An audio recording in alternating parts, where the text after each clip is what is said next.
My self ઋતુ શુક્લા. આજનો topic છે રાસાયણિક સહનિયમન અને સંકલનમાં હાઇપોથેલેમસ. હાઇપોથેલેમસ ગ્રંથિને માસ્ટર ઓફ માસ્ટર ગ્લેન્ડ કહેવામાં આવે છે, જેનો ઉદ્ભવ બાહ્ય ગર્ભસ્તરમાંથી થયો છે. તેમાં ચેતાસ્ત્રાવી કોષો આવેલા હોય છે, જેમાંથી કેટલાક ચેતાસ્ત્રાવી કોષો જે હોય છે તે નિવાહિકા પરિવહન તંત્ર દ્વારા અગ્રપિટ્યુટરી ગ્રંથિ સાથે જોડાય છે, જ્યારે બીજા કેટલાક ચેતાસ્ત્રાવી કોષો હોય છે તે સીધા જ પશ્ચપિટ્યુટરી ગ્રંથિ સાથે જોડાઈ જતા હોય છે. તેમાં અંતઃસ્ત્રાવના નામ તો GHRH growth hormone releasing hormone, તેનો લક્ષ્યાંક છે અગ્રપિટ્યુટરી ગ્રંથિ અને તે અગ્રપિટ્યુટરીમાં GH ના સ્ત્રાવને ઉત્તેજે છે. બીજા નંબરમાં આવશે GHIH ગ્રોથ હોર્મોન ઇન્હિબિટરી હોર્મોન, તેનો લક્ષ્યાંક છે અગ્રપિટ્યુટરી ગ્રંથિ, તે અગ્રપિટ્યુટરીમાં GH ના સ્ત્રાવને અવરોધે છે. ત્રીજા નંબરમાં આવશે MSH-RH એટલે કે મેલેનોસાઇટ સ્ટિમ્યુલેટિંગ હોર્મોન રિલીઝિંગ હોર્મોન, કે જેનો લક્ષ્યાંક છે અગ્રપિટ્યુટરી ગ્રંથિ, તે અગ્રપિટ્યુટરીમાં MSH ના સ્ત્રાવને ઉત્તેજે છે.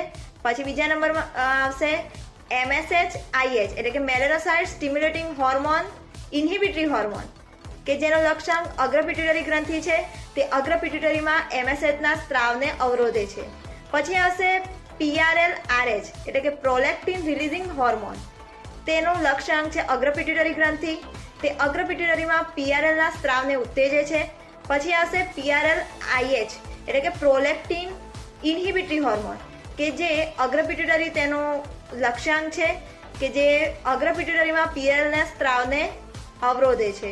પછી આવશે TSH-RH thyroid stimulating hormone releasing hormone, કે જેનો લક્ષ્યાંક અગ્રપિટ્યુટરી ગ્રંથિ છે, તે અગ્રપિટ્યુટરીમાં TSH ના સ્ત્રાવને ઉત્તેજે છે. પછી આવશે GnRH ગોનેડોટ્રોપિન રિલીઝિંગ હોર્મોન, એનો લક્ષ્યાંક છે અગ્રપિટ્યુટરી ગ્રંથિ, કે જે અગ્રપિટ્યુટરીમાં LH અને FSH ના સ્ત્રાવને ઉત્તેજે છે. પછી આવશે ACTH-RH એટલે કે એડ્રીનોકોર્ટિકોટ્રોપિક હોર્મોન રિલીઝિંગ હોર્મોન, કે જેનો લક્ષ્યાંક છે અગ્રપિટ્યુટરી ગ્રંથિ, તે અગ્રપિટ્યુટરીમાં ACTH ના સ્ત્રાવને ઉત્તેજે છે. પછી બીજા બે હોર્મોન હોય છે જેને કહેવામાં છે વાસોપ્રેસિન અને ઓક્સિટોસિન. વાસોપ્રેસિનને આપણે ADH પણ કહીએ છીએ.